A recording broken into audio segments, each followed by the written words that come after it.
So we see the commencement of the final game for today. It's Saffron Strikers. They are taken for strike against Bailey Blasters. Bailey Blasters sitting at the bottom of the table. This one take the edge and go down to a vacant for slip position. And the first boundary for the Saffron Strikers, Riquel Sylvester coming off the mark with 4. So the score is 5 without loss. Alvin Ramnath, right arm off spinner.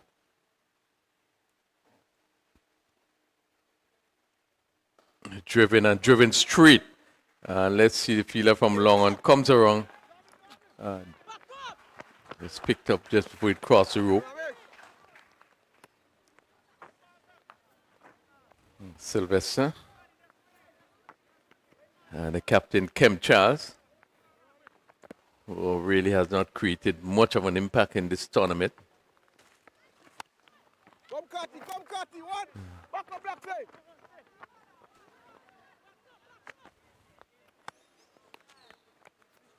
Conditions continue to be overcast. But really that has not take nothing away from the game. The way the wicket has played. And this one hit and goes over mid-wicket. And they're going to run very close to the boundary now. Goes over the rope. And it's another boundary. And Kem Charles hitting this one over mid-wicket. Just slanting down the leg side. Ramnath just throwing a bit. So they end up the first over, 12 without loss. They would want to maintain a run with 12 and above. Bailey Blasters sitting at the bottom of the table. We'll really be hoping for a win here today.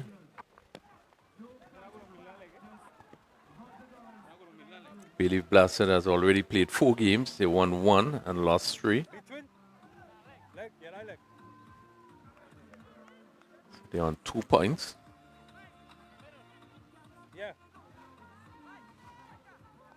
And really would want to improve their point standing.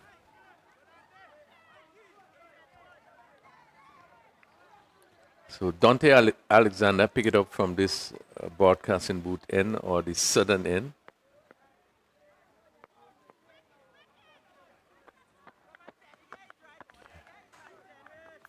We just witnessed what have been what an exciting game. A lot of shot making.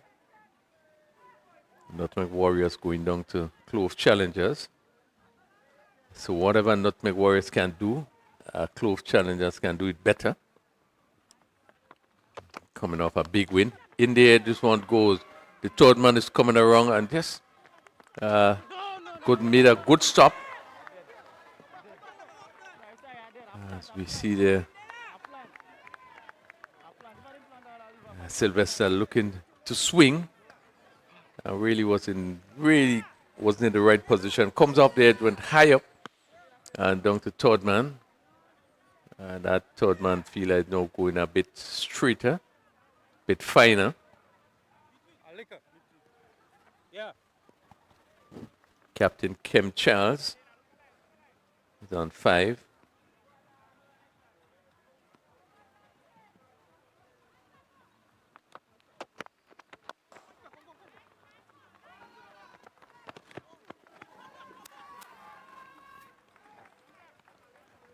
Picking up a single play down to mid-on. They would be hoping for a very good start. The Saffron Strikers. The Saffron Strikers. They have played 3 matches. They have 4 points. So they are just second from the last position.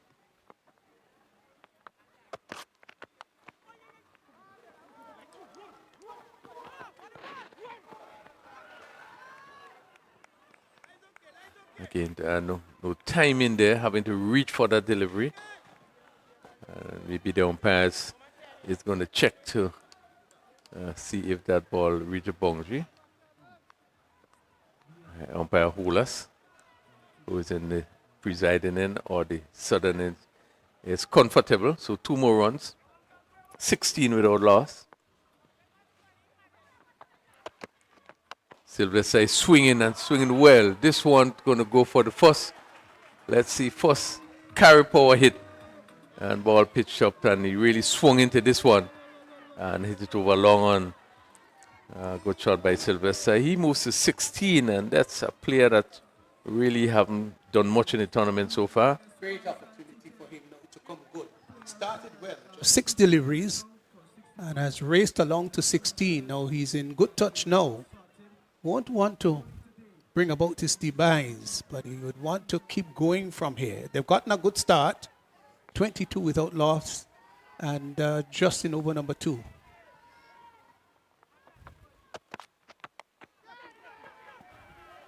Down to third man, clears the third man fence. Again, Sylvester picking up another carry power hit as he was again looking to drag. Comes off the edge, but the important thing here is that he swung hard.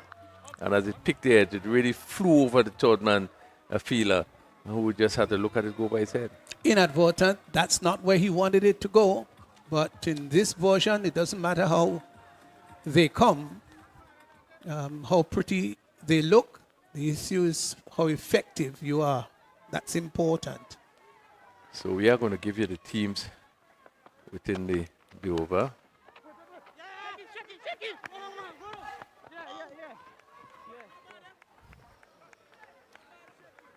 So that completes another over. Good start, Saffron strikers. They are 29 without loss after 2 overs. With Kem Charles, just 4 from 6 deliveries. Raquel Sylvester, 23 from 8 deliveries. Dante Alexander going for 17 in his first over. Yeah, let's just give you the lineup for Real Property Grenada Bay Blasters. Micah Narain, Dylan Douglas, Imran Joseph, Wavell Benjamin, Dante Alexander, Kiran Kotoy, Calvin Blush, Alvin Ramnott, Dwayne Walcott, Shaquan Olive, and Dana George. For the Saffron Strikers, Othniel Lewis, Kem Charles, Javel Paul, Raquel Sylvester, Sheehan Brathwaite, Ruel Williams, Adrian Thomas, Leland Pascal, Nicobe John, and Tyron Charles and Justin John. That's the lineup for the Saffron Strikers. Imran Joseph picking up the attack from that northern end. Imran Joseph, want to remember really his challenge in the last game that they played. Really exciting cricketer. And he's not afraid to tell you how he feels on the pitch. Again, looking to swing. He's out caught behind. Again, Kem Charles really not in any sort of position, just looking to swing. And ball coming off the edge, and once again you see that's Charles, but Sylvester. Good delivery. One that was pacey, had height attached to it. You could see him bending his back, dropped it in short, and looking to cut. The ball took the edge. Keeper took the catch. And so Saffron Strikers, they've lost the first wicket with a total on 28. Yes, a good blow struck there. We see the bowling of Joseph. As we said, he's the sort of player that is going to come at you, not only with the ball, but sometimes with his voice. And you can see that he displayed that after the wicket. Yeah, Brathwaite has come in to join Kem Charles. But they got off to a rousing start.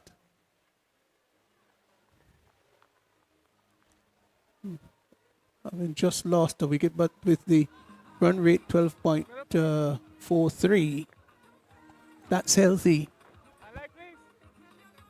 It's important to maintain that run rate.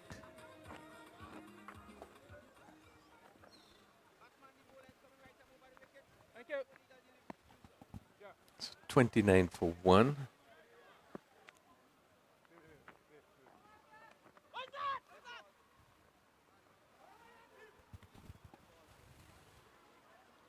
Has been a tremendous batting display by Clove Challengers. Oh, it was. Really. They just took the bowling by the scruff of the neck. It was a good total posted by Nutmeg Warriors. And they chased it down. In the end, looked more like consummate ease. Yeah, you expect 110 and 9 overs to be competitive. Yes. There was no way that that was competitive in terms of the chase.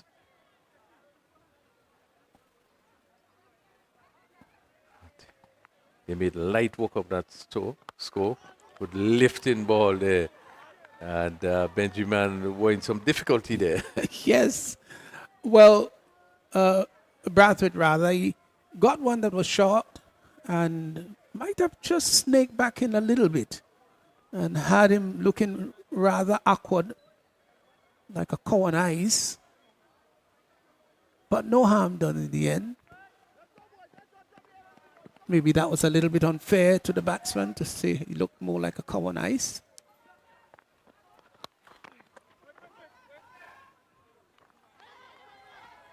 And this is a sort of player Joseph is, and he enjoys that when he can ruffle a batsman or he can do something that causes a batsman really to take evasive action. Followed up with another short delivery. And Yeah, so he has been into the pitch rather short with three of his deliveries. Let's see what this one is going to be like. That's going to be called 4 wide. Maybe got a bit carried away. So 5 in the end. It was dropped short. The keeper really went up. And maybe it really was a poor delivery. I say poor delivery because he should have been thinking the fact that he dropped the previous 3 short might have been advised to search for the Yorker now. yeah, he got carried away there and really ponged that one in, and keeper had no chance. Went high over the keeper head. Another short delivery and really given the right treatment there. Just checking to see whether it went over the ropes. Umpire has not signaled yet. Now he signaled 4. Another short delivery. I know expertly played by Buffett. He wasn't roughly weighted and just teared it over backward point. Yes, went under it. It's called uppercut. And almost went for 6.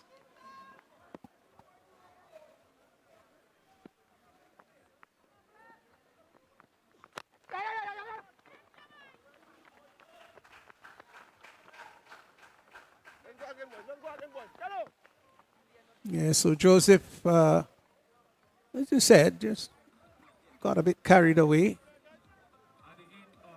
So end of 3, 39 for 1, exactly 13 runs per over. That's his scoring rate now, which is pretty healthy.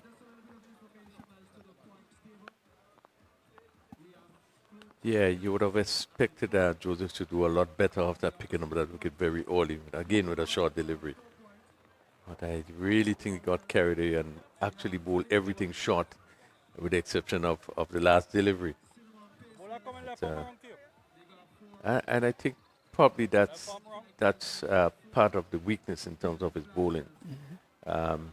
He's aggressive, he runs in, and seemingly love to see the ball, taking the batsman high up. And that's what clearly seen in that first over that he bowled.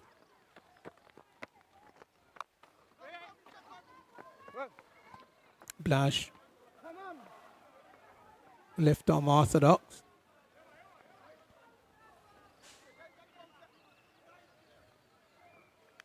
Yeah, but these days, players can uppercut you for 6. Gone are the days when they allow those balls outside the arc stump, rising to just going to the gloves of the keeper.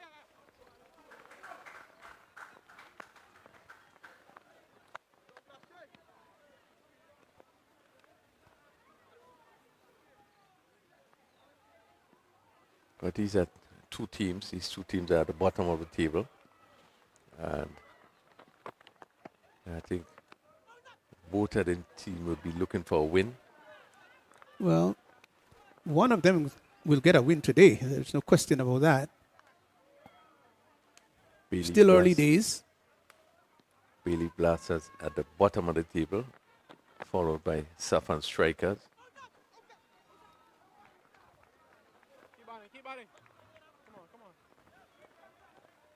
Kem Charles just seems to be struggling. Yes. Both batsmen, in fact, 6 of 6.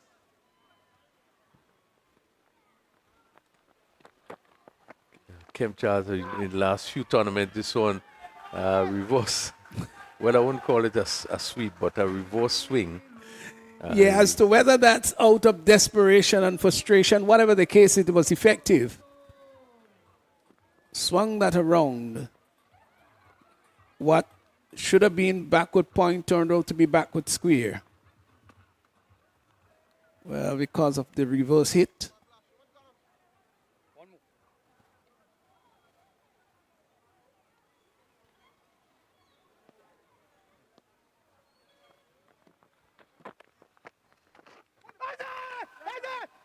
He's out leg before. He and Charles looking to swing across, and his struggles continue. A hit in front, and umpire Holas had no hesitation. And yes, he was looking to hit that over mid-wicket rather than maybe straight down the ground.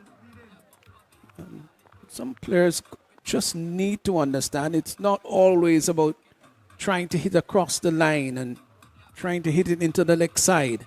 You've got an entire field there, and it's either through the leg side or outside or straight. And too many players, I find at times, trying to use as much bottom hand as possible. Yes, you do get power in the bottom hand. Don't get me wrong. But your control is sometimes thwarted when you try to use too much bottom hand. So important that you lead with that top hand. So another wicket has fallen. Got to be careful not to fall away here. We're going as quickly as almost 14. They're now down to 11. Still a healthy scoring rate after 4 overs. 44 for 2. Yeah, I don't think anything it's too wrong with the scoring rate. The thing about it is the wickets.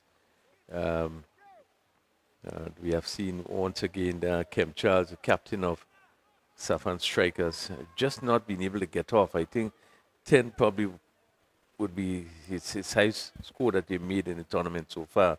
It really have been a struggle.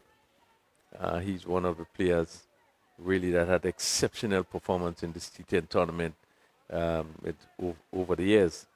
Adrian Thomas has come in to join him.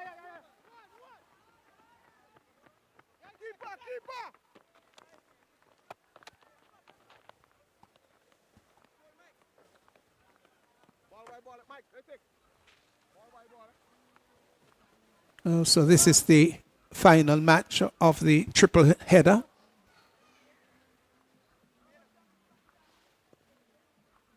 It's been a busy day for officials and players and commentators.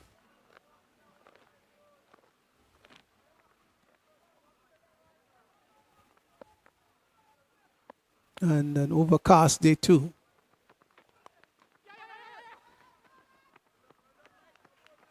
Turn down to fine leg. gets a single, just coming inside the line of the ball and turning it down to fine leg. So Thomas is off the mark and now brings Brathwaite into strike, who is going at 100, 7 of 7.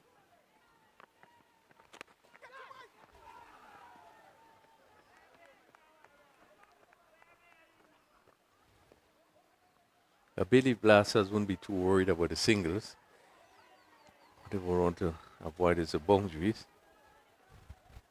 They have been picking up singles in this over. Narayan in his first over gone for three singles. Yeah, these two teams will have to do some soul searching. They're at the bottom of the table. A win for either of them would help them psychologically.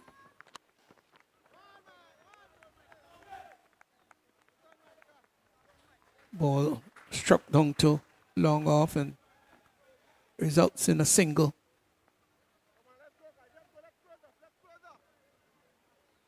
So the run rate is dropping. It's been more singles achieved.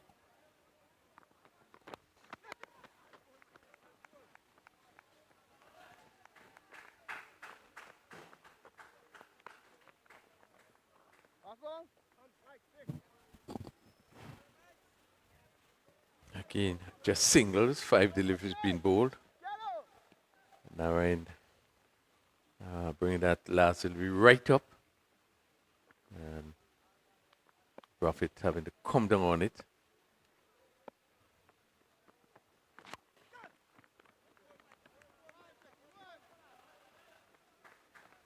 And that can be considered a fairly good over, 6 runs in the over. All singles. The Saffron strikers 50 for 2 we have at the halfway stage. So as you said, the run rate just come down to about 10. Sharon Buffett 9 from 9 deliveries and Adrian Thomas 3 from 3 deliveries. Rather dull afternoon. Yeah, but the crowd has had quite a bit to cheer about. And it's quite a gathering of spectators, quite a bit of persons out there. We see people sitting just at the northern end, and facilities are provided there for seating, comfort. So we have seen that to our left, to our right, and just to our left, to the left of the pavilion, hit down to third man area, and it goes down to the boundary for 4. Short delivery, and Thomas getting on top of this one and hit it up. So it went over that short third man or backward point area, and it went across the road for 4. Well needed boundary to keep the score ticking over and to keep the run rate at a pretty good pace. This one past the keeper. See if it comes off the bat. We wait for the signal of the umpire. Just one. Yeah, getting some bat onto this one.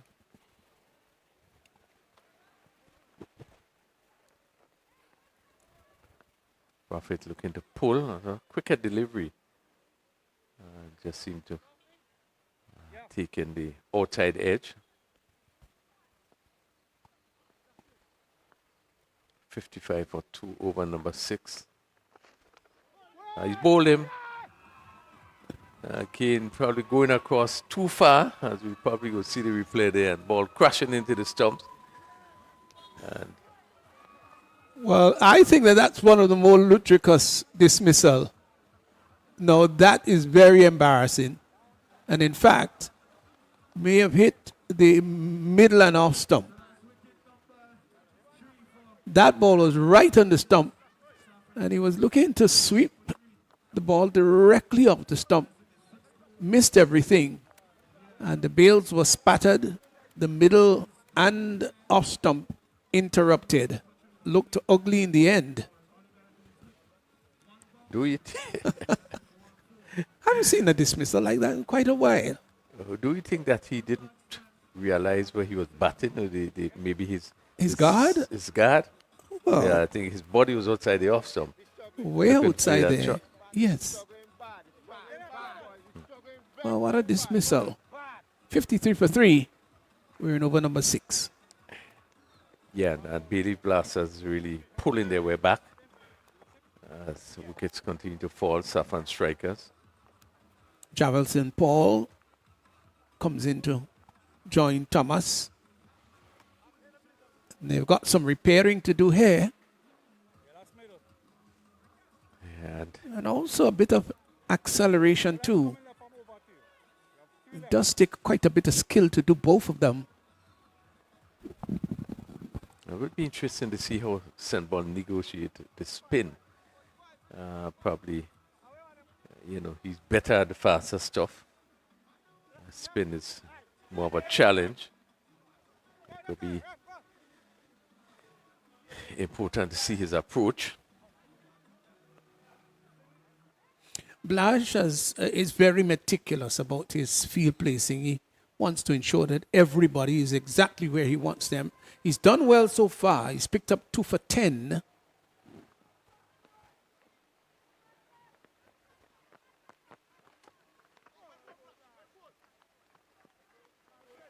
Just keeping his bowling rather simple.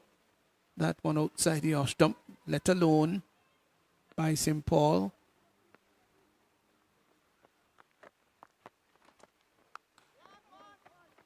And this is what is necessary in this short version. Don't try to do too much, but just keep it simple and make sure you play each delivery.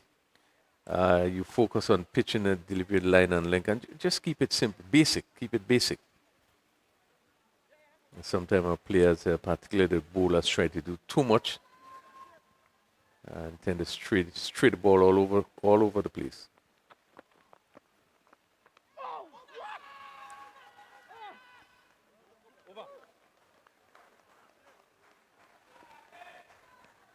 But there was some quick work by the keeper there.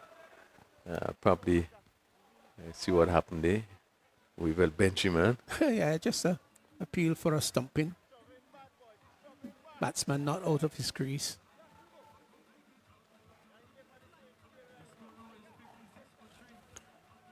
Uh, 56 for 3 after 6 overs. We just Saffron strikers just seem to be falling back a bit. It's down to 9.33.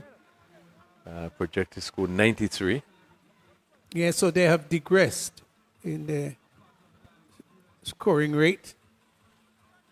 They were all close to 14 and now dropped to 9.33. And with that sequence, the projected score would just be 93. They've got to think about going beyond that. This one goes down to third man. And pick up a boundary there. And yeah, full and wide, uncharacteristic from Micah Narayan. Sliced off the edge, down to third man 4. yeah, this is the way St. Paul play. That's why I think the faster stuff he feels more, he looks more comfortable.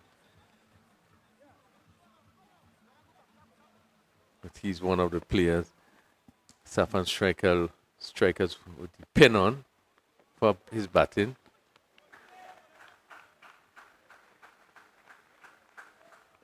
Narayan, the veteran who has played in all the seasons of the T10 championship and has given sterling leadership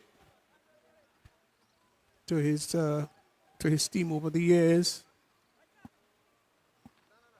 Good cricketer, one who is passionate about his game and plays his game very hard. He's a thinking cricketer too.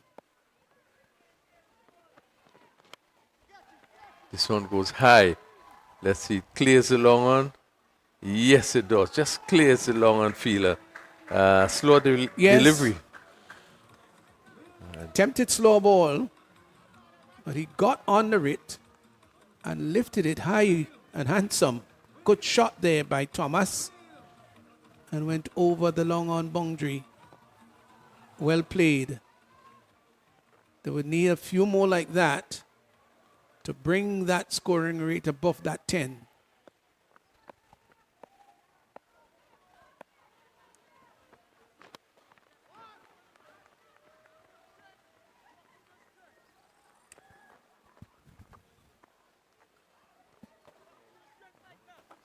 People who would have ever thought that there'd be a 10-10 competition,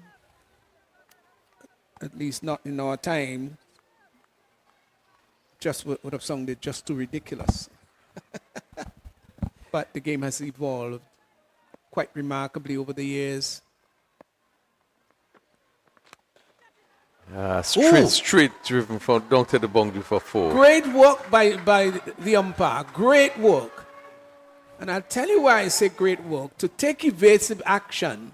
Look how quickly that ball came back. The bowler is in his vision. And, that was spectacular. Gosh, I would love to see that again. Fantastic. Well done. It's called self-preservation. Tremendous work there by the umpire. I absolutely enjoy that refill. Certainly was exciting. See him move.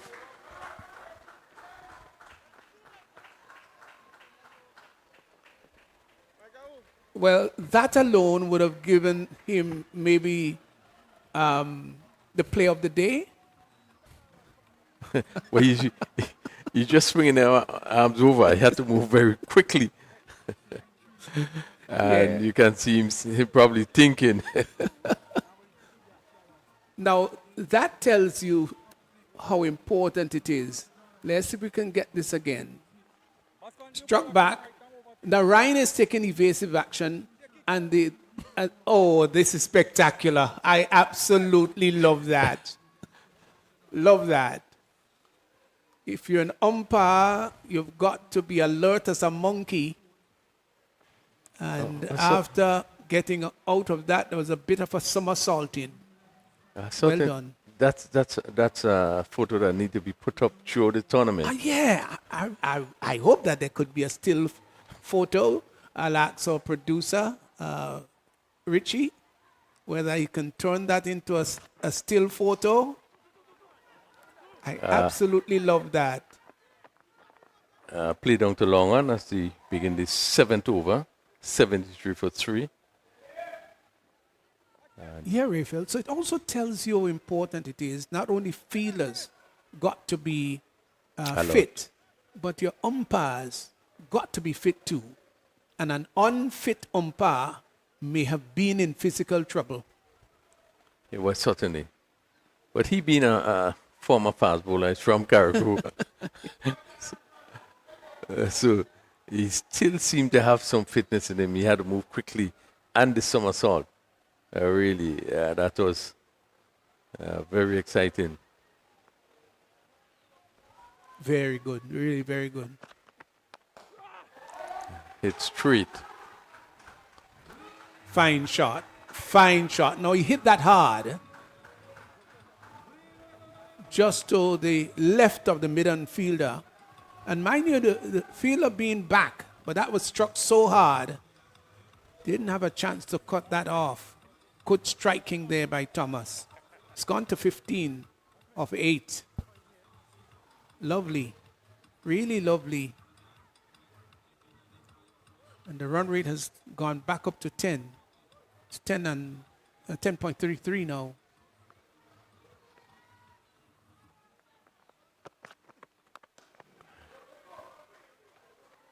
Is putting quite a bit of bottom hand into his shots, Thomas. Yeah, He's a big man, strong at the shoulders. I guess strong everywhere too. Yeah, it goes back to what we have been talking about in terms of just a little movement across. Would have placed him in a better position, meaning that he would not have to put that degree of force.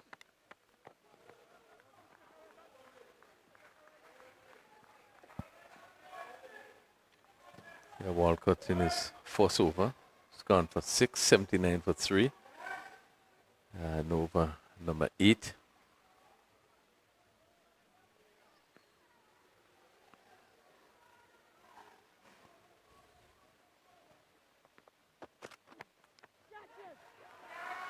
Here's an appeal for caught behind, gone.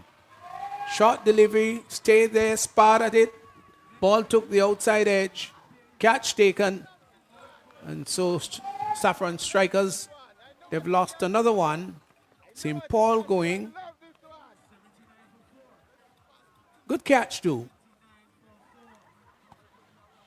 So Yeah. it's now 79 for 4. Yeah, good work by Benjamin, having to come forward.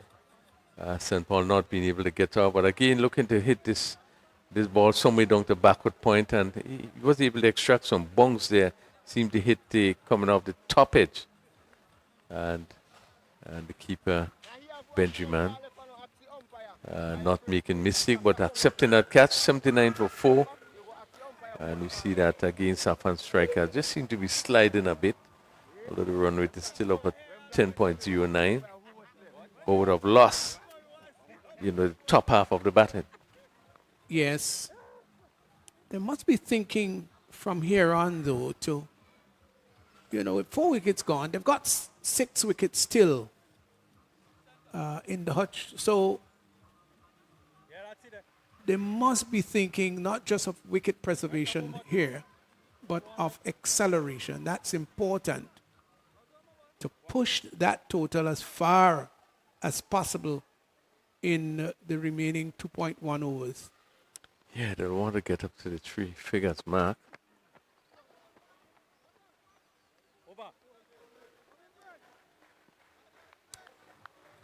So that completes over number 8. 79 for 4. And batting is, we have the Otel Lewis just joining Thomas, 20 from 10. And these two will really need to push on the next 2 overs. We'll really be looking to take maximum use of next 2 overs. Yes, these next 2 overs must be big. They won't want to be under 100 runs in this innings. They would want to get to that 3-figure mark. It's a psychological issue when the 3 figures are on the board rather than 98 or 99 or 97. And all of the difference may not be much, but to chase a target of 101 and in contrast to a target of 99, which is just 3 runs different, but just the fact that it's triple figures, there's a psychological challenge involved. So Imran Joseph comes back for his second over. He went for 10 in his first over, picked up the wicket. Let's see whether or not he'll continue to bowl short. That has been a feature of his bowling style. Short. Well, I guess you would say that's his forte. So why not use it? And if he thinks that his opponent is not a good puller or hooker or a cutter, maybe he will persist in bowling back of a length or on the short side.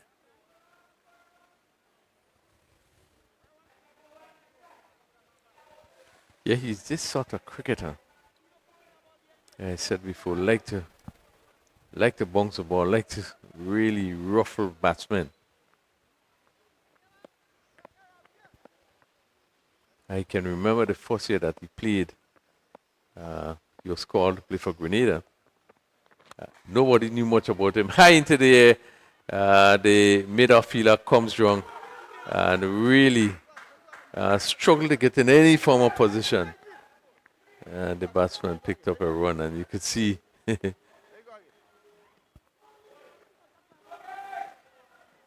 as we look at the replay here.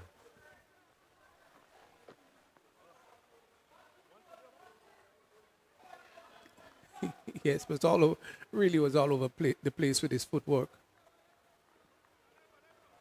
He was making a point there when he was selected to play for Grenada, and he came. He was not someone that had been playing before, only before. But I think the pace that he bowled at, would have really impacted, so that I think there was a need for him to bring him on the Grenada team. What year was that, rebuild? I think it probably would have been maybe around 2017. Just 2016, 2017, around there. And then he was selected. He went to St. Vincent and created some havoc. I think he hit a few of the batsmen in St. Vincent with his pace. And there again. Ooh. He had, that one snaked in. And Thomas looked a little bit awkward there as that one came at. Yeah, well, he looked to be in some trouble there. Well, I just wondered whether it shouldn't have been called. Maybe it was. Maybe the height. The height. So that is sort of nature. I think he created a real impact in St. Vincent. I think he hit a couple of the batsmen from Dominica. Yeah. I think Sebastian was one of them hit, and that's the young one. But he did create a sort of store. The pace that he generated, and that shortest stop that he bowled. And any wicket that give you a life, it could be a handful. Yeah. But with all of that, you still have to use some guile, just some. That's correct. Good cricketing sense. And this one is hit, and this one goes down to the boundary, and that goes. Let's see. Trying to make sure. Well, he used the pace well. And it goes for all the carry way. Power hit. And in this particular over, all the deliveries were short. Everything was short. All the deliveries were short. And I think it's an area of his bowling that you really need to look at. Yeah, that came off the outer portion of the bat and went all the way down to third man for a carry power hit maximum. So 88 for 4, we into the final over. Saffron strikers will want to get up to at least 100. 9.78 is the run rate.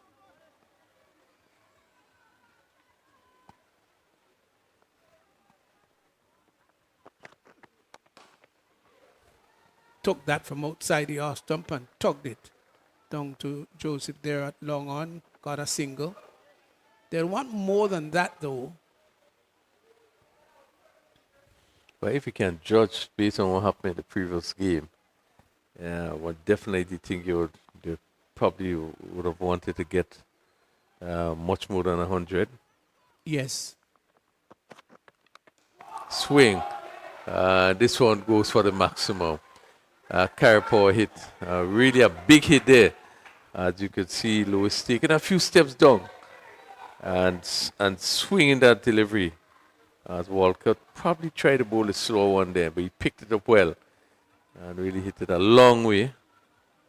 Yes, and there was a little ball boy down there who was running after it. He has done that a few times already, waiting for those balls to come down there. And it might be amazing, maybe years later, you'll hear about him fielding at backward square or deep mid wicket. You may never know. But you're right. This is how it started. Again, the ball hit down to mid wicket. They're going to pick up a single there. This is how it all starts. As you know, in Monjaloo. Yes. when the big guys were playing, we were on the other side. That's We were correct. on the other side playing wind ball cricket and the big matches on the other side. And it didn't take us too long before we became a part of playing on the other side with the big guys. Yes, that main area there. Now, of course, the Manjulu Recreation Ground is one of the better grounds we've got in the region, in the parish. This one goes into there. The mid-on Joseph comes in and takes the catch there. Took it well in the end because he could have crashed with the other player coming in from wide long on. Yeah, kept steady. Ball was airborne for quite a long time. Good catch, really good catch. Kept his eyes on the ball. Stayed a long time in the air. And took a fine catch in the end. So we haven't seen Kotoy, Kieran Kotoy. We've seen that wide long on. Joseph was at long on. So another wicket for 96 for 5. Just 2 deliveries remaining. And I would think that the Bailey Blasters will be pleased with the performance. Just having a Saffron strike at 96 with 2 deliveries to go. Yes, they pegged them back. And the run rate just 9.93. 2 deliveries to go. They could get up to the 100 mark, can't they?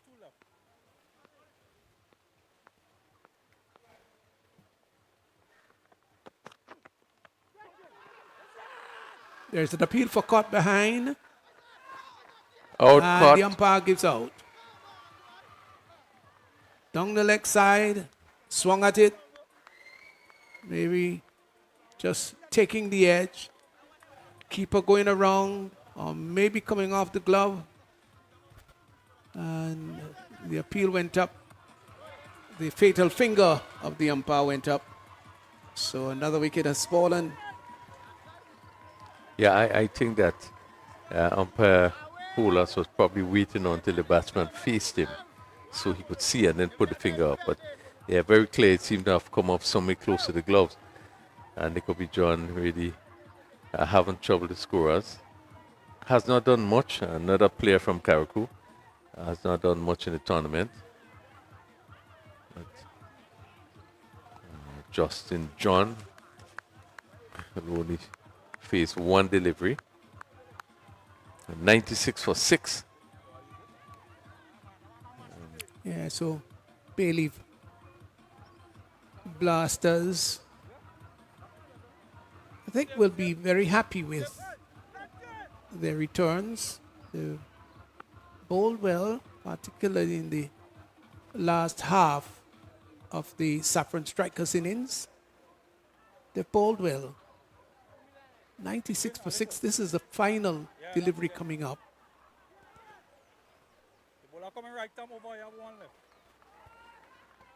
Justin John will face that final legal delivery. Shouldn't be a wide, shouldn't be a no ball. Lives that. Dunks. Taken. Down at long on. So what a way to climax the innings. Just a 1 ball. Lifted that. It went high in the air. And the catch taken down at the long on area. So that completes the Saffron Strikers innings. 96 for 6 of 10 overs. They didn't get to that 100 total that they would have liked to, but at least their runs are already on the board. And Bailey Blasters will be challenged to score 96. Let's look at the bowling there for Bailey Blasters. Imran Joseph had 1 for 19. It was 2 wickets for Calvin Blash, 2 for 11. He bowled pretty well. And Dwayne Walcott, he had a 3 for 14. There's no wickets for Ramnath and Alexander. Also for Micah Narayan, who had none for 23 of 2. So with 10 overs bowled, 96 scored. In regards to the batting, well, Saffron strikers. Nice to see several of the batsmen getting into double figures. Charles went for 10, 23 to Raquel Sylvester of 10 deliveries. And Brathwaite had 9, 24 to Thomas of 17. Good cameo. Jabal St. Paul, 9 of 12, or 12 of 9 rather. And Justin John, not out, no score. And so by and large, not the biggest total.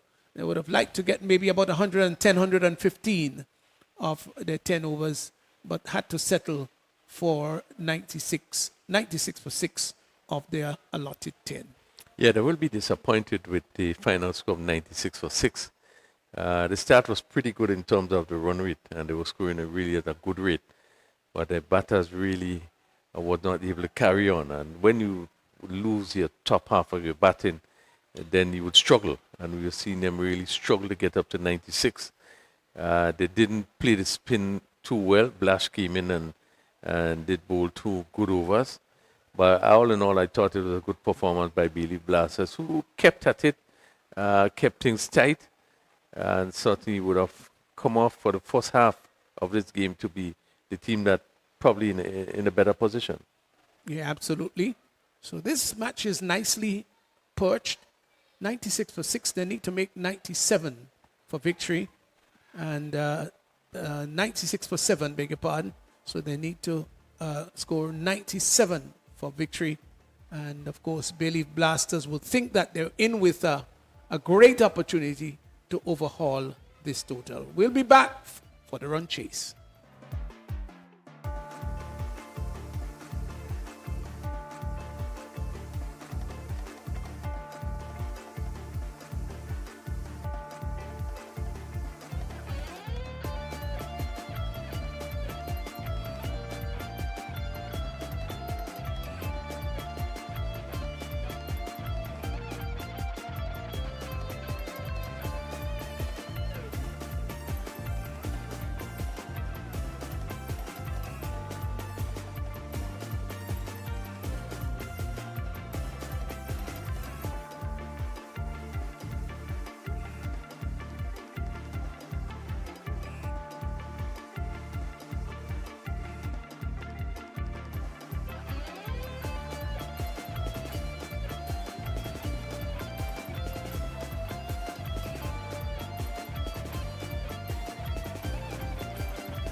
Welcome back here at the Lassa Just Plain Field. Saffron Strikers, of course, they got up to 96 for 7 in their 10 overs. The Bailey Blasters, they've got to chase that down. They get to 97 in 10 or less, then they will be afforded victory. So both teams, of course, who are at the bottom of the table, so to speak, they have a good opportunity to at least showcase some winning effort here. And Kotoy and Narain opening the innings for Bayleaf Blasters. Kotoy taking strike. Here is Lewis with the first delivery. That is pushed out to extra cover. So there is a backward point. There's a cover square, extra cover, and a mid-off. So it's a very packed offside field. Very strong one, too. The concentration should be outside the off stump. Turned up on the onside. They will come back for the second no, decide against it. So Kotoy is off the mark.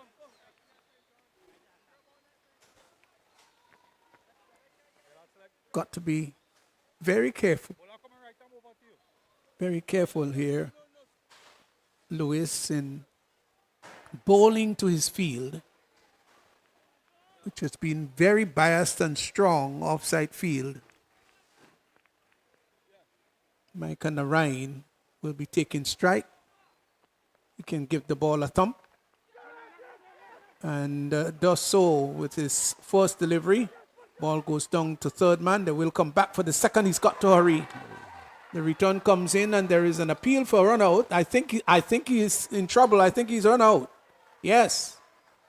Coming back for the second run, but I don't really think that Narain was as aggressive as he should have been with the first run.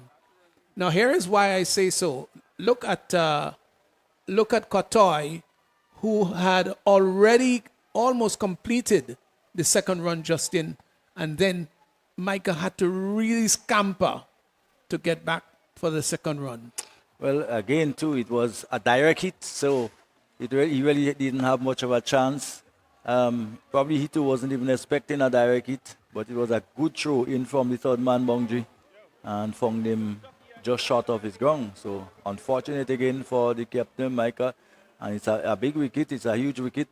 Everyone knows the fact that he is probably one of the mainstay.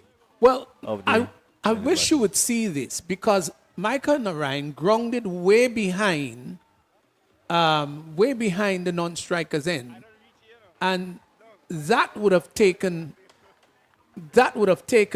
some time. Then having to turn and go back. Kotoy had already, almost completed when he had to run back to get the second run.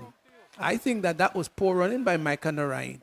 Nothing against that. Kotoy being the non-striker would probably take off before him, because he did have a swing and then he had to gather his momentum, and all of that may have contributed.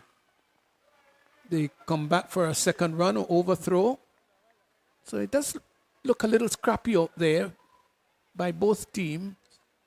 But the return was a good one that ran out Micah. Yes, good, strong return from Dylan Pascal.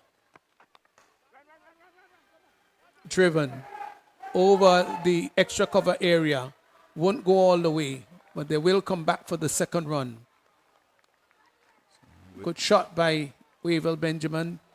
Just hitting it over the infield. Wasn't powerfully struck, but got it in the general direction he wanted. Benjamin, of course, Pastor, he's indebted, indebted to the team. He hasn't really come off at all in any of the games so far.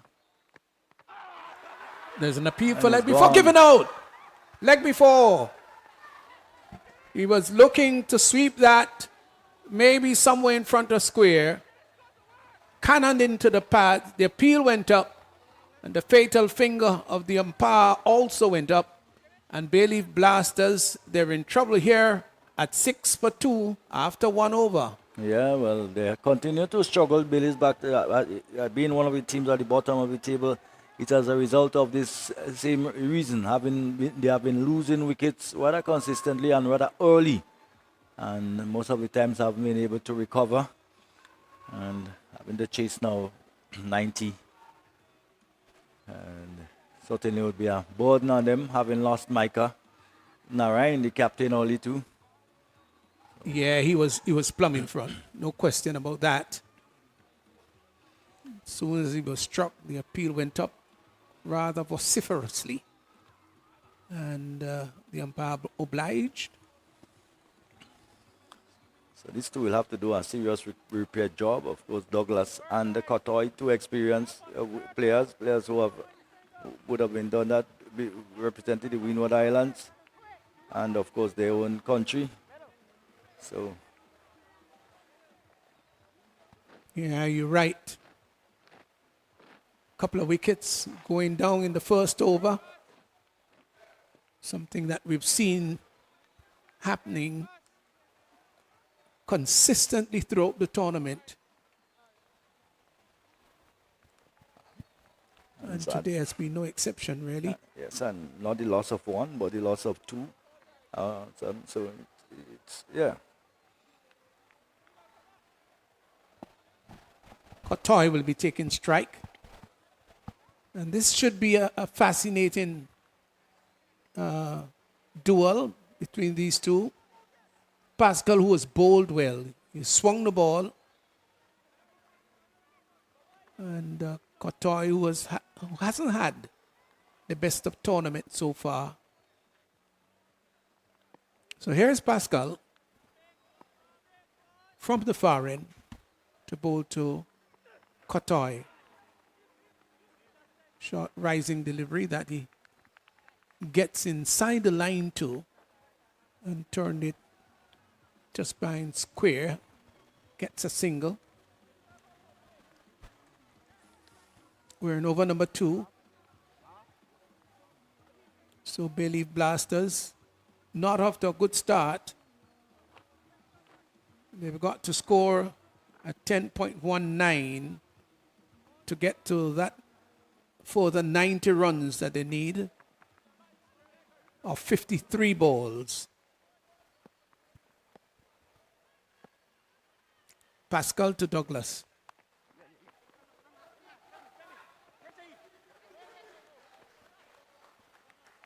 Cuts the ball out to sweeper position and gets a single. All the teams, they've backed up their batters and bowlers out there in the middle.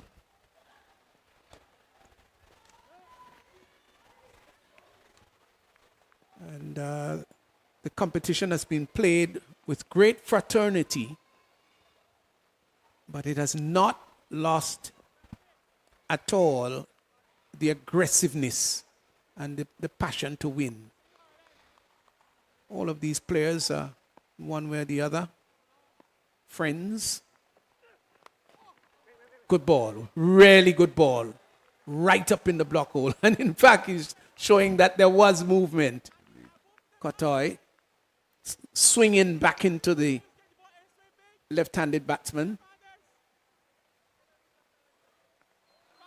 Just managed to dig it out and push it up to mid-on. Well bowled, Pascal, using all his experience. One shorter in length. Pushed down to backward square. Charles comes off the boundary and sends a lobbing return to the keeper. Did play a couple of seasons in England, I know, Pascal. Not sure the team for which he's played.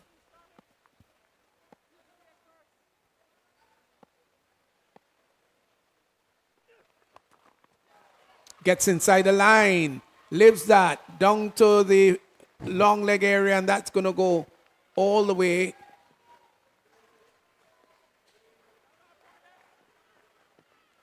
Look how he got into the line, into it, and lifted it, and went over the boundary line.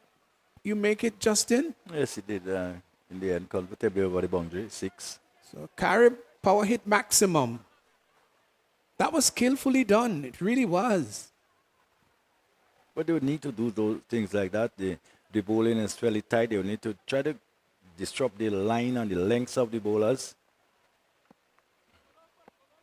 Good shot by Douglas. Trying to move inside the line and to tickle it down to fine leg. Didn't handle it all that well, but got a single. Got it perfectly on the first occasion, and this one probably just a little bit wide outside the off stump, therefore he couldn't get across and get right across enough to get behind and underneath it to play it away. But he did get 2 leg byes, and he takes the score to 16 for 2. 10 runs coming off Pascal's first over. 16 for 2. I'm seeing the celebrity team yet. Probably expecting to see one Stevenson Warm in that team. It's just one of those things you're not going to see at all, that's for sure. Because I'm not sure where you're going to put me. Not behind the stumps. My favorite extra cover position. Obviously, I would no longer fit there. So it's best to remain right where I am.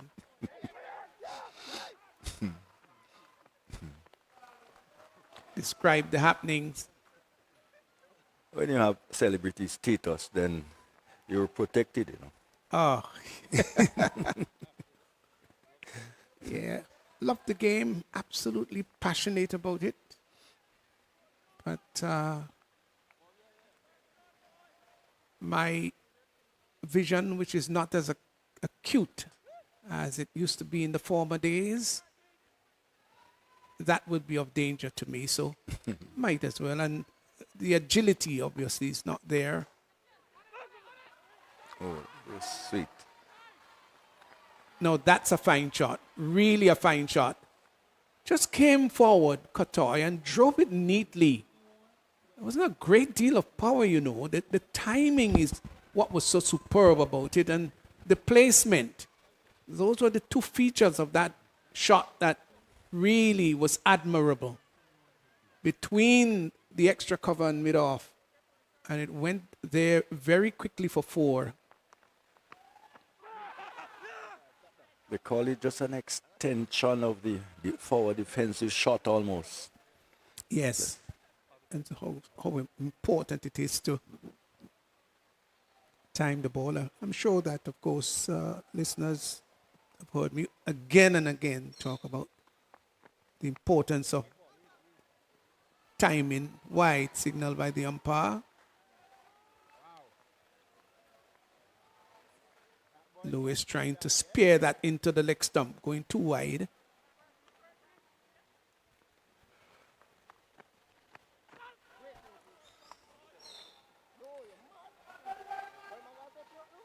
But Kotoy do seem in this tournament to be just Umpire struggling. Holler's just signaling a wide, a little bit belated. I think the bowler looked rather quizzical at him, as if to say, are you going to call that one? And the umpire said, yes, I'm going to call it wide. Fine shot. Down the ground. Carib power hit maximum. Lovely hit there by Kotoy. And he's timing the ball well, because that was not a big, huge swing of the bat. We just played through the line. Allow the top hand to come into play and drove it sweetly. Beautiful shot. It does confirm, Justin, that you don't have to be always trying to hit the skin off the ball, the leather of it. But just time it nice and let the timing do the rest.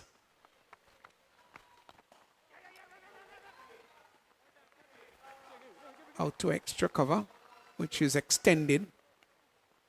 Got a single. We talk about timing, really.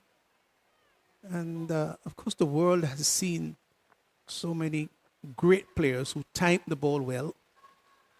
Bran Lara was such a wonderful time of the ball. Sachin Tendulkar, Frankie Worrell, Everton Weeks. All of these were great timers of the ball. Richards was a combination of power and timing. And one who has underachieved, and I'm sure that you would agree with me, even before I declare who that person was. Yeah. Carl That, Hooper. of course, my favorite player. Carl Llewellyn Hooper. Oh, Carl Llewellyn Hooper. What a wonderful time of the ball he was. But I think he lacked passion. I, I want to say that maybe Carl was so unassuming that it's always difficult to tell what mood he's in by his facial expression. I think it always just look the same way all the time. Never look overly excited. Never. So I think that's why sometimes he was just too cool at times. Yes. For a cricketer. Scored 137 against Pakistan, and I deem that to be one of the best innings I've seen him played.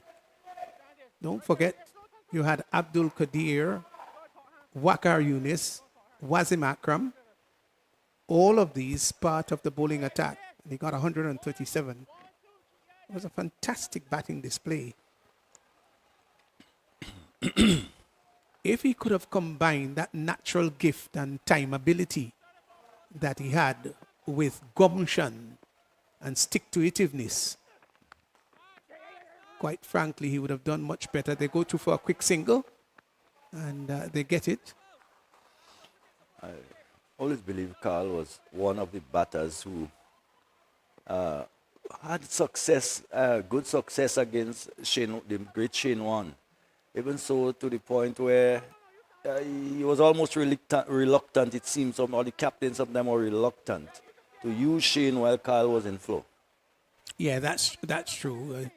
Shane Warne, and quite frankly, didn't have a phenomenal record against the West Indies. But the duel between Shane and Hooper and Lara and Shane, they were always fascinating.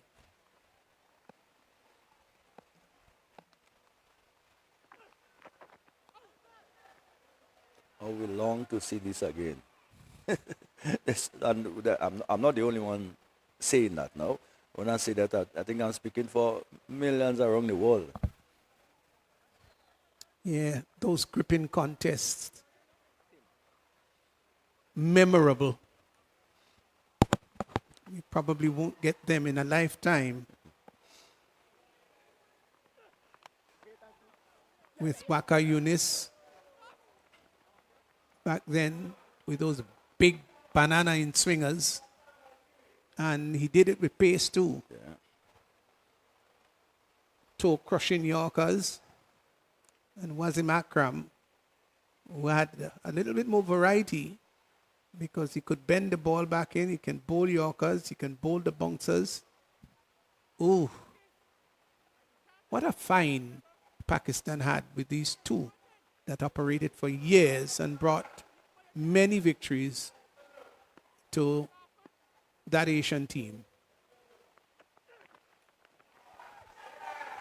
That's going to go all the way down to the boundary for 4. Short delivery, wide signal by the umpire. Aggressive ball there by Pascal.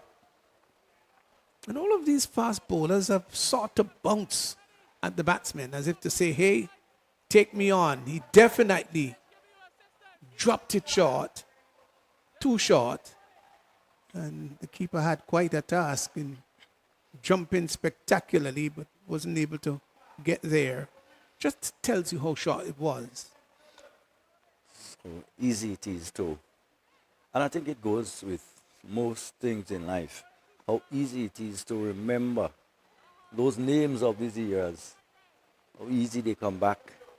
You look around cricket today, but you probably can't remember the names of of some of the modern day cricketers, if you're asked right now.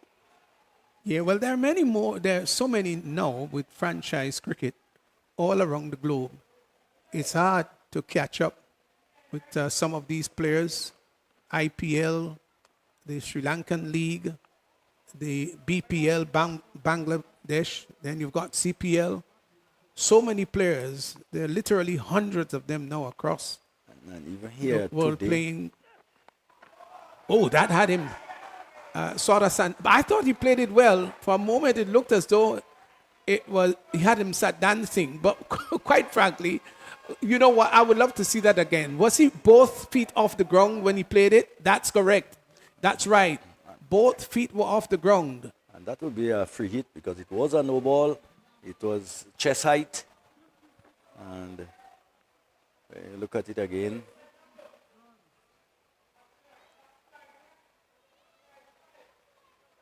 definitely. Yes, it was called a no ball. I'm sure that Pascal may have apologized. Don't think that was intentional. But gosh, you really handled that so well, Kotoy. Another full toss. We got away with this one. Did he? And the outstretched arm of the umpire again, so it will be another free hit. Yeah, that's right. Didn't get away with it. Umpire's hand is still outstretched. Of course, I was making mention of even in this tournament here, we have players who were just part of the newest edition of West Indies cricket tournament. Of course, Bradford, the Barbadian. There is Johan Jeremiah. Yeah, of those guys breakout. Yes, who featured in that tournament and who made a bit of a name for themselves too. Yeah, the opportunities are vast for these players around the region to showcase their skill. And whereas in the past you depended upon Test cricket and one-day internationals to make a living, it's not so these days. Ball struck down to the mid-wicket area, and that goes over the boundary for 4. So this has been an erratic over by Pascal. Just wonder if he's a bit upset. Is Pascal? Sometimes when you are upset, you can be a bit erratic. You've got to be always composed as a fast bowler, or you might be tempted to do a few erratic things. But I've gone rather quickly to 48 for 2. We're in over number 4. This seemed to be just slipping away. Looking for the scoop. Premeditated.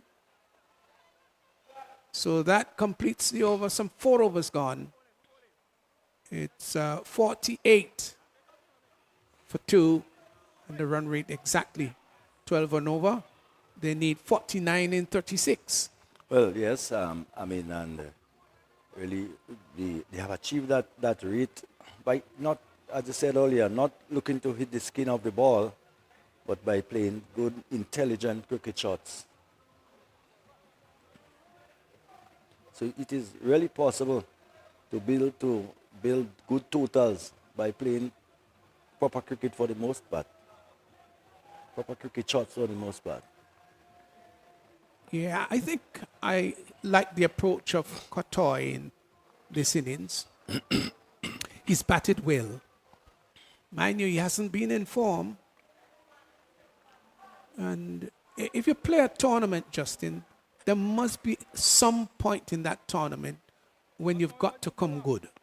Cannot, or should not rather, go through an entire tournament like this, where you've got so many opportunities to do well, even if you did not start well. And he is batting pretty well here. Kem Charles will prepare to bowl to Kiran Kotoy, who's 20 of 13.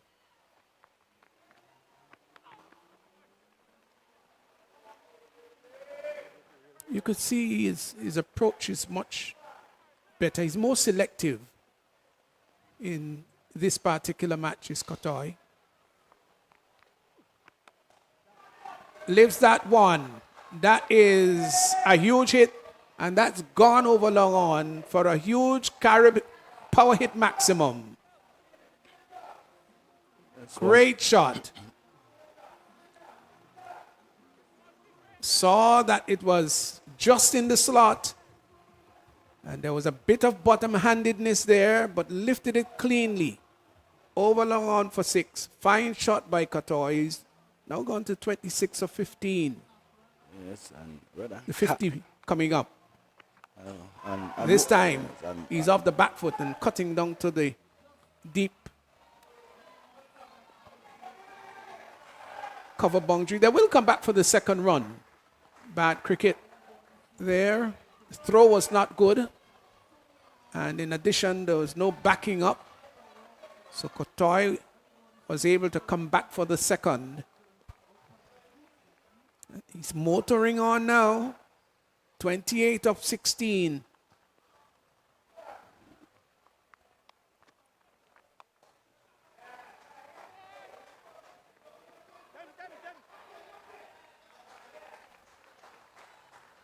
They do come back for the second. Just getting a little bit onto the back foot, Kotoy, and hitting that airborne, not catchable, down to the deep cover boundary. So 10 runs already coming off the first 4 deliveries. Well, he drags that one from outside the off stump down to the deep mid-wicket boundary. And they come back for what would be the second. So 2 more.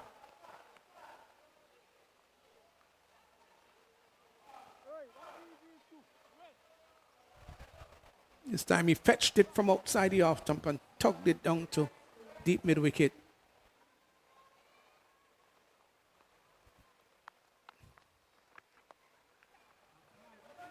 Kotoy takes a catch. Yes. Well, he was looking to go for 1 too many. And he had already gotten 12 in the over. Got a little greedy outside the off stump, looking to force it.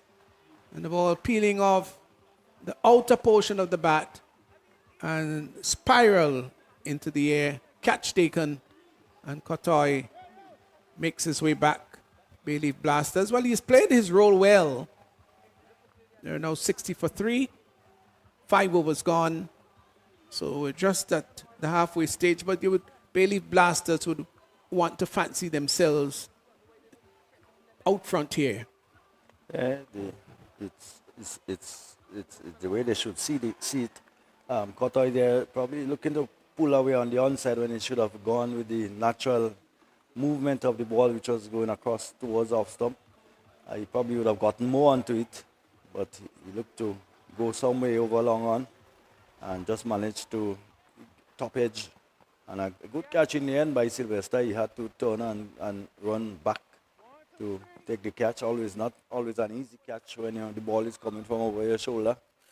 But he did well and he held on to it. And see the back of Kotoy.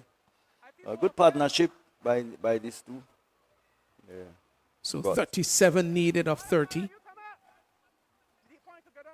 Imran Joseph has come out to join Dylan Douglas. Can this be a turning point in the game? With Kotoy just gone, and he was really motoring on, was traveling on, was oozing in confidence. But with this breakthrough, can Saffron strikers sneak in something here just to stem the tide? The required run rate is just 7.40. It's not big. Tyrone Charles in. Down the next side. White signal by the umpire.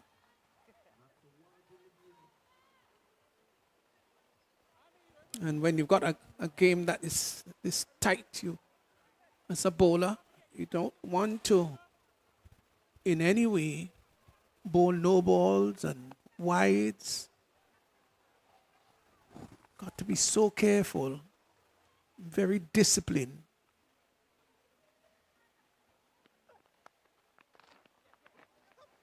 They will go through for a single. Keeper not collecting the ball cleanly.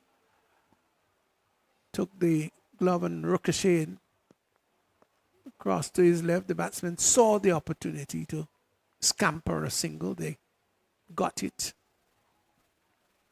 Brings Imran Joseph into strike. He's going to be facing his first ball.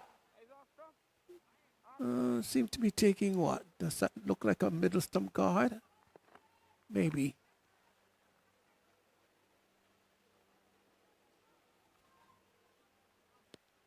So here's Charles to bowl to Joseph, facing for the first time. And he spangs that through the cover area. Goes all the way, has it? Must have gone over the boundary line. Did it? No. So they get 2.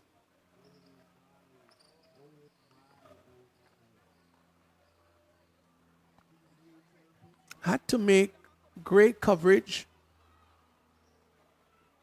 Pulled it back just inside, then went onto the rope. Might have pulled a bit of a hamstring there. Physio is going to go check him out. But I think that the contact with the rope may have just interfered with his rhythm. And that may have brought about a bit of an injury.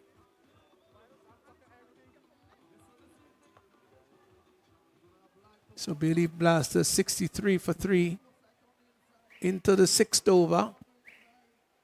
Douglas is 15 of 10. Imran Joseph just 1 of 1.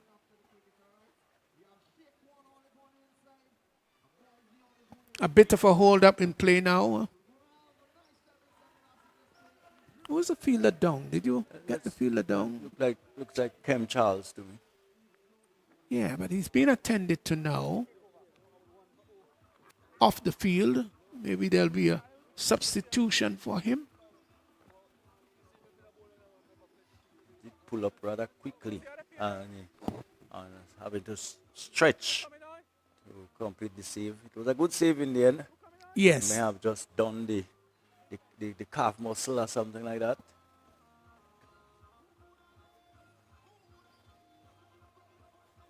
So they're going to resume over number 6.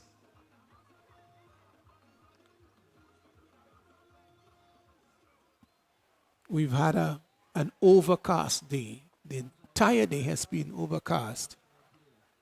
Rather uncharacteristic. Sun did not even peep out for the day to say hello and good morning or good afternoon. I guess it would have made for a rather comfortable day for the players out there. Not very hot at all.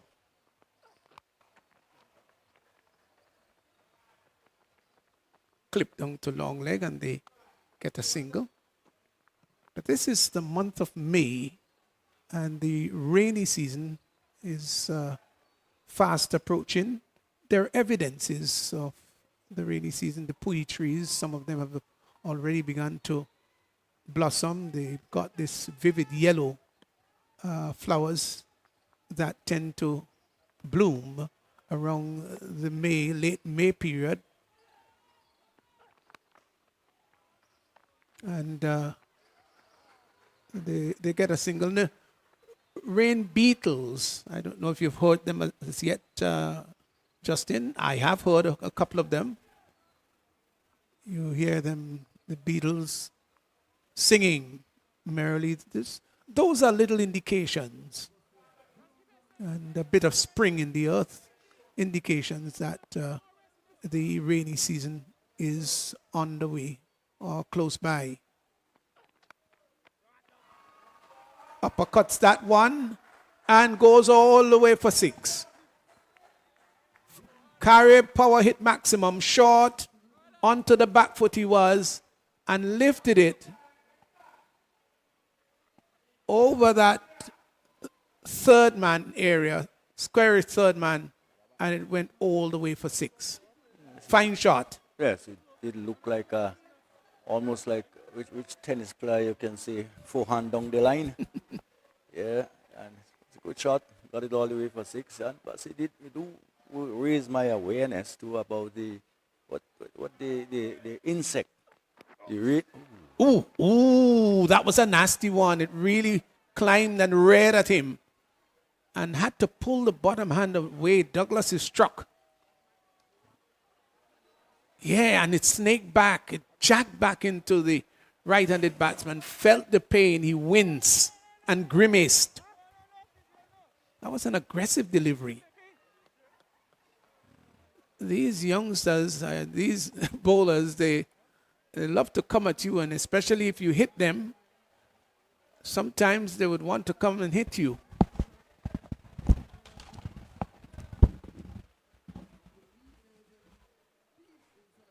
It was an aggressive delivery. Bailey Blasters 71 for 3. 6 overs gone. So another 4 remaining. The required run rate is not challenging. It's just 6.50. And the run rate is rather healthy now at 11.83. Welcome back, Raphael. Yeah, and really, again, we see Bailey Blasters looking to take a 2 points in this game. I think they deserve to. They are at the bottom of the table. 71 for 3 with 4 overs to go. Would think that they are in front. Yeah, bring life back into the tournament. So Despite the standing there, I think both of the teams still have a chance of, if they do well for the other games, and could be challenging, maybe one of the 4 spots.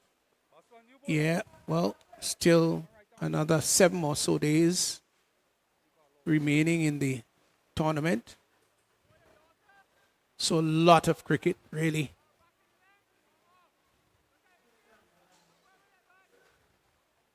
So Bailey Blasters on course to win this one. They need 26 of the last 3. Or of the last 4, rather.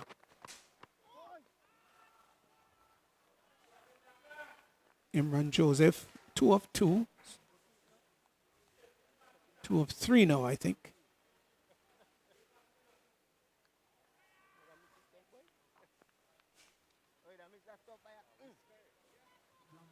Dylan Douglas has played a good innings of 22 of only 13. Here is St. Paul. He leaves that in the air, and the ball drops down to long on. They get a single. Just wondered whether there could not have been a better effort there. Yeah, you can see the disappointment from St. Paul. The slow delivery. And Joseph did not get in hold of it. And you can see the disappointment on the face of St. Paul. The fielder probably should have made a better effort. They would need to pick up wickets now if they're going to fight their way back. Nice shot, nice, clever shot.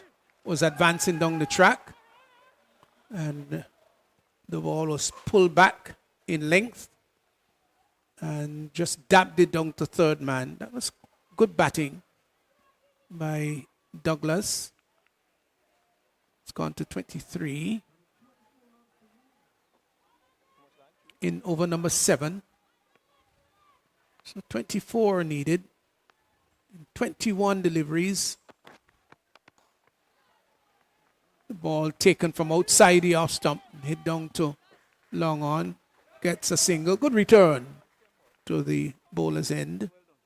So they don't have to do anything rash here, Raphael, with only just under 7 runs per over needed. They Yeah. can rotate the strike and then look for the odd boundaries. Yeah, just over 3 overs remaining. Push it around, pick up the ones and the twos, and create that little pressure so that they'll make some adjustment in the field. And there must be some bad deliveries ball in between. Slow ball, clipped down to mid wicket. Thought about the second, the return into the keeper's end. And we certainly see the pressure there. The fielder coming in off the boundary. Just juggled with it a bit. And it's just that the batsman at the non-strikers end really wasn't looking for 2. But this is what you want to create. A sort of pressure that will create the misfields. I think Imran was saying to Dylan, rather, was saying to Imran, look, there certainly was 2 here. Why didn't you come and get it?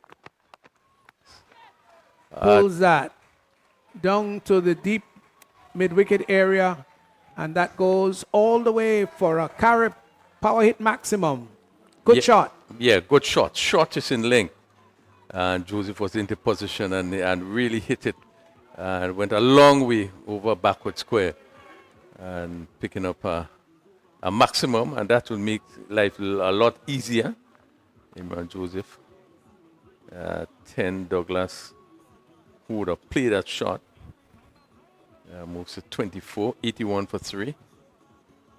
16 needed.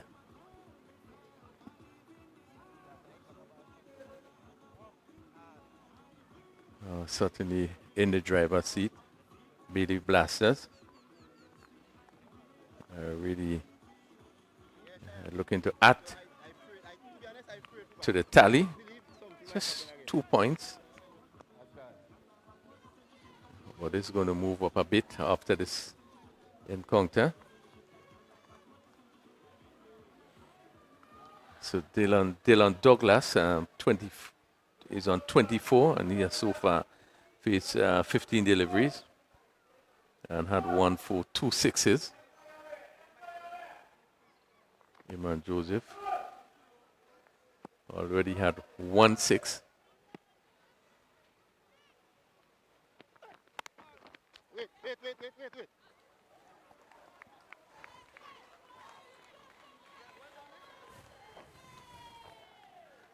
So 16 required. And the better part of 3 overs. So there's actually more balls than runs. And Yeah, with that, 16 and 17. If I hear you all, I'm going to swing after it, though.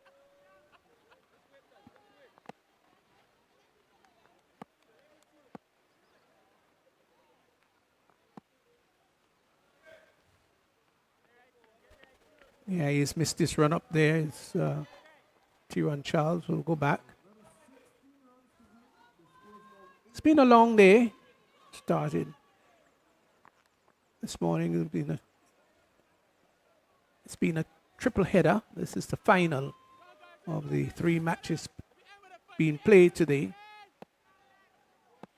despite the condition, we are happy to have all games played. Swung down to mid-wicket. Let's see the fielder coming off the boundary. Just a single.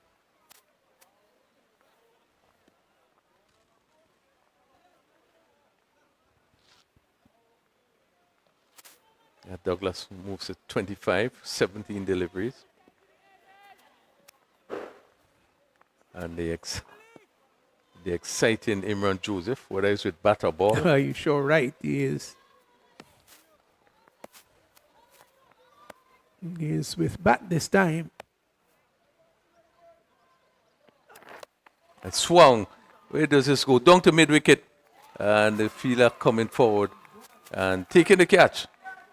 And yes, Joseph going there, not being able, looking to clear that mid-wicket boundary. And we look like St. Paul coming in there, unless he takes a good catch.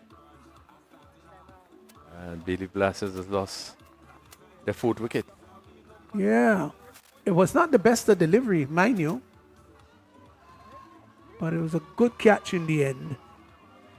So Bailey Blasters losing another wicket. It's now 83 for 4 in over number 8. Yeah, it was not the best full delivery, but I think the angle made it difficult.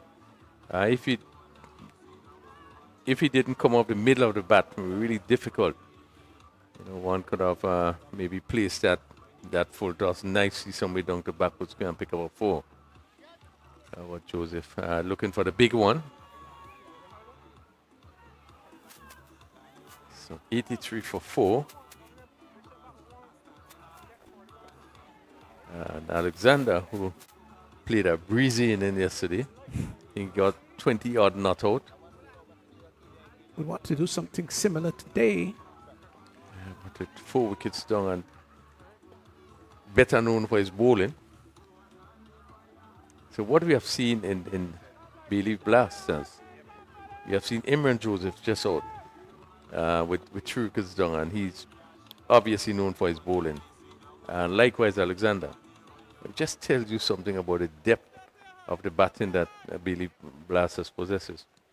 That's something they'll want to look at maybe at the end of the season to strengthen that batting lineup. You need strong batting in this version of the game.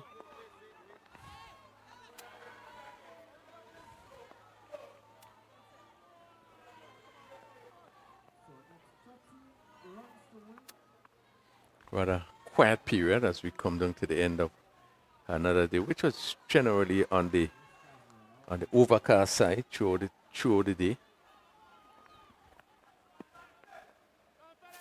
Still being able to get in 3 games. Charles to Dante Alexander had a big swing at that one. Wasn't close to it by any means.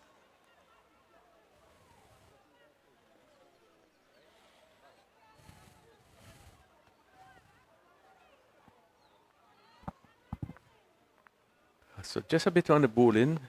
Otel Lewis again opened the bowling. He had 2 overs, picked up 1 for 20. Pascal 2 overs and none for 28. A bit on the expensive side, Pascal in this game. Wide signal by the umpire. What's the state of wicket keeping? Your thoughts here in Grenada, Refill?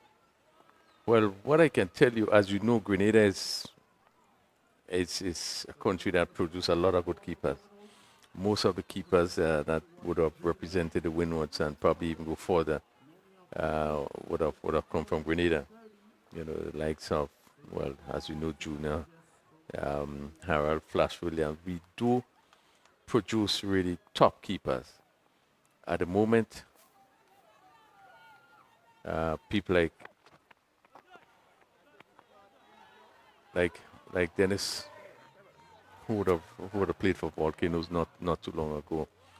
In regards to keepers, we have Samuel Charles as one of the top keepers who would have represented Grenada. In terms of the youth, it can't just come to mind who was up with the under-19 team, but seemingly don't seem to have the volume of keepers that we once had. And maybe when I say keepers at a high level. Yes. Ball narrowly missing the bails as Alexander, who has already faced 3 balls, but hasn't been able to get bat on ball really. So we just 1 delivery from the completion of the 8 overs. One would expect Bailey Blasters to really go ahead and pull off victory here. Saffron strikers. But this one is lifted over cover, and they're going to drop 1 bounce and then goes over the rope for 4. Good shot by Alexander. Ball pitched up and over pitch and really give it the full treatment and hitting it over cover. Had he not bat on it to get it there over cover for 4, but again the shot you would have love to see him getting closer to the delivery. And probably if he did that, probably would have hit it for 6.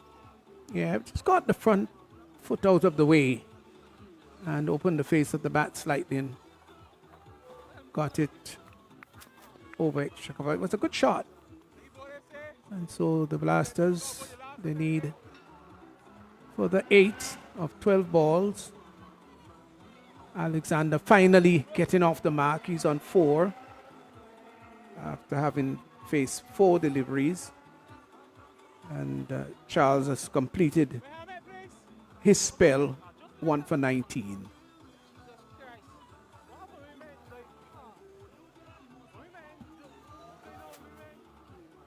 So it's 89 for 4.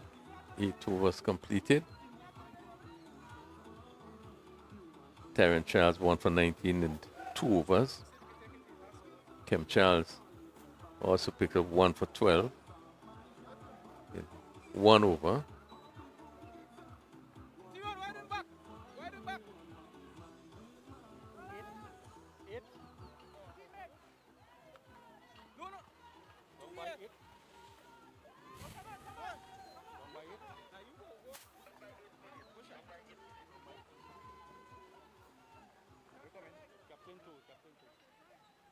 So Charles is going to continue. Charles, captain of the Saffron Strikers. You know, as we said before, Stevenson, we haven't seen him excel in this game as we normally do.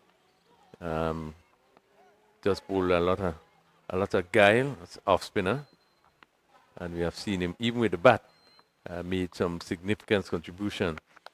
This is short and hit down to cover. Ball is stopped there. Doesn't have much of a run-up, though. Just a couple of steps. Yeah, and tend to favor trying to bring the batsman wide. Play down to cover and goes across the rope for 4. Again, Alexander has shown that he do possess some ability, reach for it, and more or less steered it down to cover, just to the left of the cover fielder, and he pick up another boundary. Yeah, so he scored a couple of boundaries in his innings. His innings of 8 has been 2 boundaries, 2 fours. This one goes down to mid-wicket. Let's see. Fielder at mid-wicket comes around and really didn't seem to get his hands to it. And the batsman picking up a single there. Yeah, dragging it from outside the off stump. So 2 runs needed. And Of fielder 9 there. deliveries.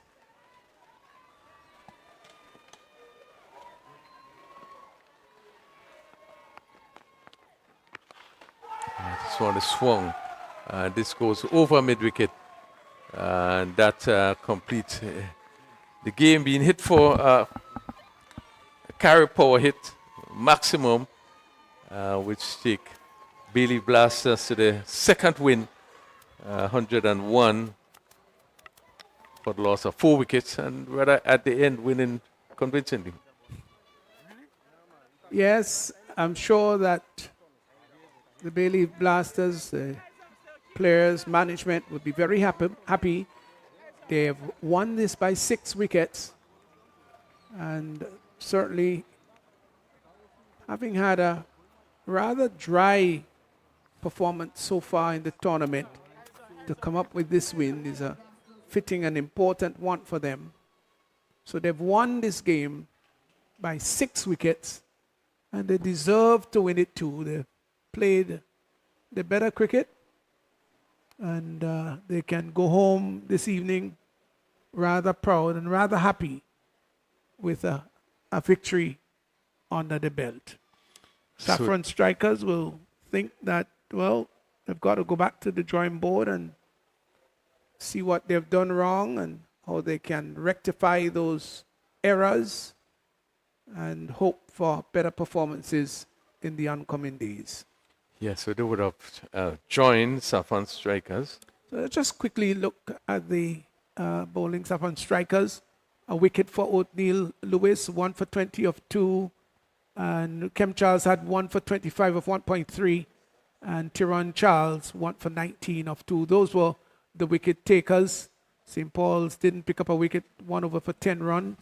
And Neilon Pascal, not at his best today at all, none for 28 of 2. Yes, they would have had to pick up wickets very early. Kieran Kotoy batted very well for 32 of 19 deliveries for those 32 runs. Also, Dylan Douglas not out 32 of 19. So both of them had the same strike rate and batted very well. Imran Joseph chipped in with 10 of 7. And a target which was really not a huge one was chased down quite successfully. So in the end, 102 for 4, and Bailey's Blasters, they winning this one and winning comfortably indeed. So we see the both players, Winwood Islands players, would have done well in Douglas and Kotai, scoring 32 runs each. And this is what you will come to expect, that these players who would have reached this level, you would see them progress in tournaments like this. So strikers 96 for 7. Bailey's Blasters 102 for 4. Blasters winning this game by 6 wickets. Yeah, at the end they actually won really comfortable. This put Bailey Blasters now on 4 points. They joined Saffron Strikers on 4 points, but I think they would probably just move ahead because of the averages. But again, not the tight competitive game that we expect, but certainly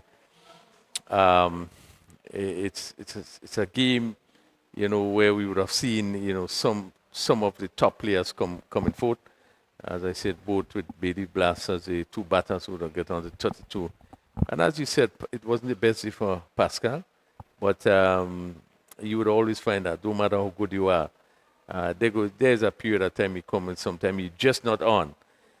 But it has been a good game, and and we are all pleased to see that all the games are completed despite the conditions today. Yes, it was a rather gloomy. We're just going to check the lineup for tomorrow, God's willing. But the day was overcast for the entire day. It was relatively dark, hazy conditions that prevailed, but the players handled it rather well. We were wondering earlier whether we would have rain that would interrupt the matches, but certainly it hasn't. Just 2 overs extracted in the second match. That's the only effect we had in regards to the weather.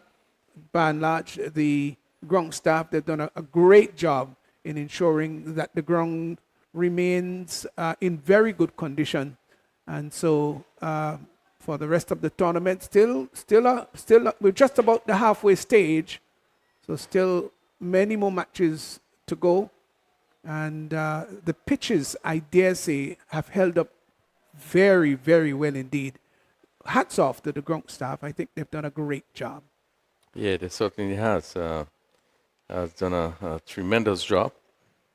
And so make sure with all the challenges we have been able to have cricket right through without any major problem. Really, the pitch itself, and really the pitch has played in such a way that has made it even for the batters like the bowlers. We would have seen today that the bowlers would have been able to get a great deal of bounce. A couple of deliveries did go over the keeper head, went down to the boundary, but it tells you how even the wicket is, and certainly goes for good cricket. Yeah, so we've got a post-match ceremony, and I think Ronald John is ready for us. So let's go over to Ronald.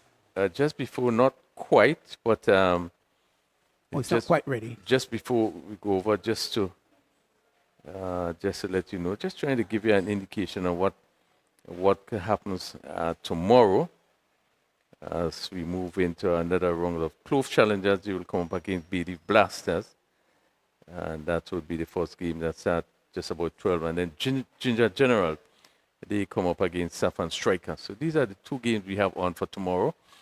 And as the tournament gets into its second week, we expect that those games will become tighter and tighter. Okay, so let's go over to Rondo. John, it's over to you. All right, thank you. I have here with me the Saffron Strikers captain.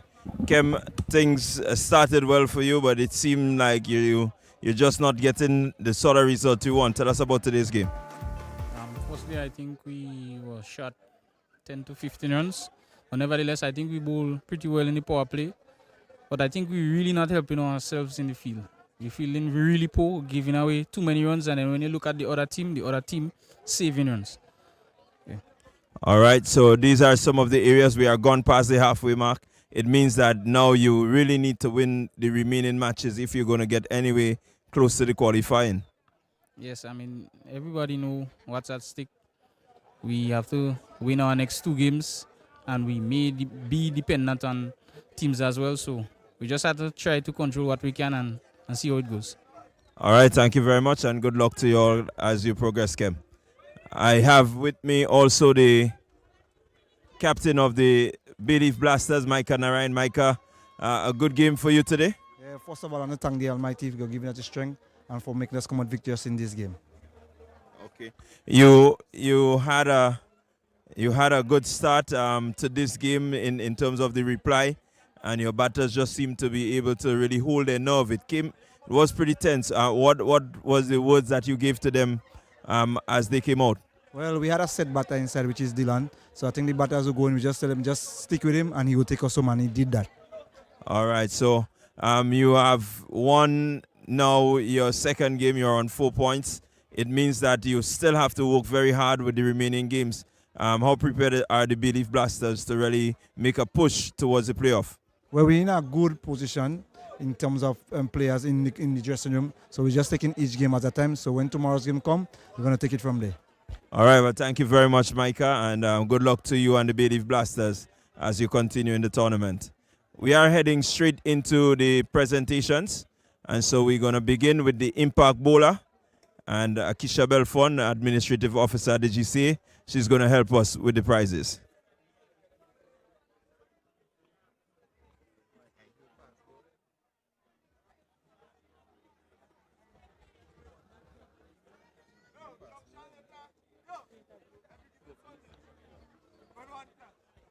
Okay, Dougie, don't go too far.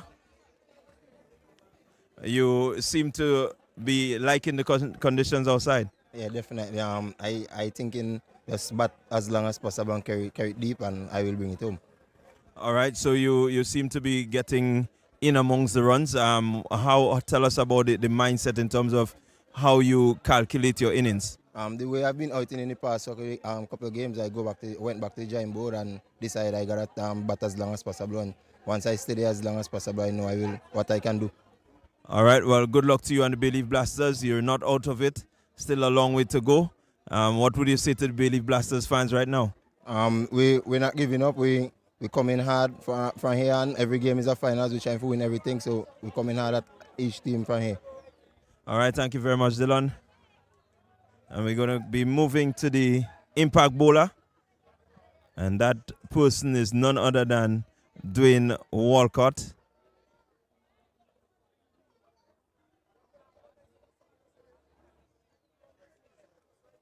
All right, Dwayne, tell us about your bowling innings. Seem to have done really well with the ball. Yeah, well, the conditions today was really great for bowling. The sun wasn't too hot, and today my team trusts me, and I got the job done. All right, you saw what the Saffron Strikers had to offer in terms of the strike batters. You were able to really restrict them well. What is it in terms of mindset did you really apply? Well, basically, I trust myself. I'm a type of strategic bowler, and I just backed myself today, and my team was behind me, and I got it done. All right, thank you very much, Dwayne. And you're also the man of the match, and so we're going to present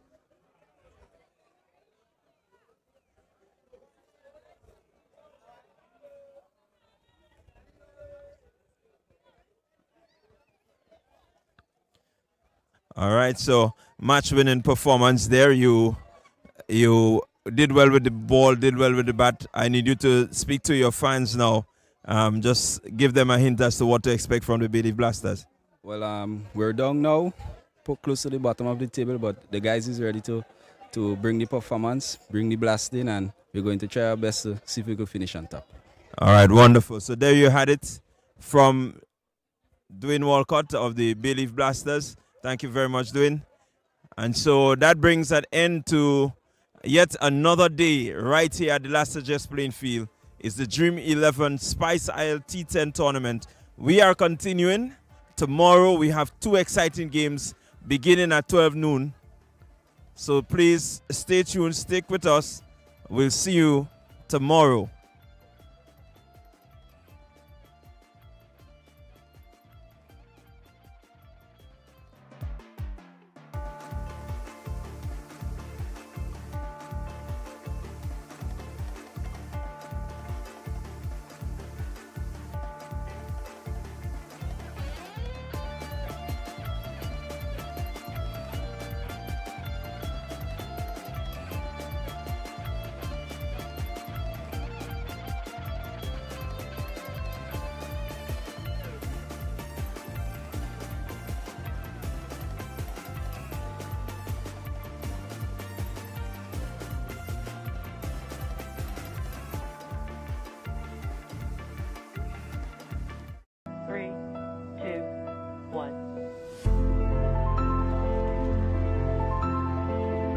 Everybody try.